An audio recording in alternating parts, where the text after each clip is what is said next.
আমরা বিএনপি পরিবার সংগঠনের মাধ্যমে আমরা এই মানবিক কার্যক্রমটি করতে এসেছি জনাব তারেক রহমানের নির্দেশে, এবং তিনি এই মানবিক কর্মকাণ্ডে নিজেকে সম্পৃক্ত রেখে একটি সংগঠন করেছেন, তার নাম বিএনপি। আমরা বিএনপি পরিবার, এই বিএনপি পরিবারের মাধ্যমে আমরা নাজনীনের তথা তার পরিবারের সহায়তার জন্য তিনি কিছু শুভেচ্ছা পাঠিয়েছেন তার চিকিৎসার জন্য, সেটা আমরা হস্তান্তর করে গেলাম, এবং নাজনীনের পরিবারটি যদি ভালো চলে সেই দিকে আমরা খেয়াল রাখার জন্য আমরা তাদেরকে বলে গেলাম।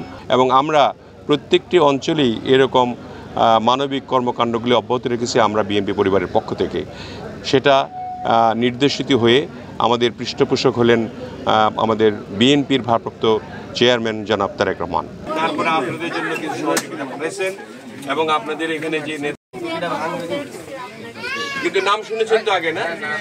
হ্যাঁ, চেয়ারম্যান সাহেব যে সহযোগিতা পাঠাইছেন এটা তো আপনার কাছে আছে নাকি? আপাতত চিকিৎসাগুলি করবেন, তারপরে তো আসাদ ভাই বললেন দেখবেন। আমাদের মিথুন তারেক রহমান সাহেব এবং তার পরিবারের জন্য দোয়া করবেন, তিনি যাতে এইভাবে সকলের সেবা করতে পারেন।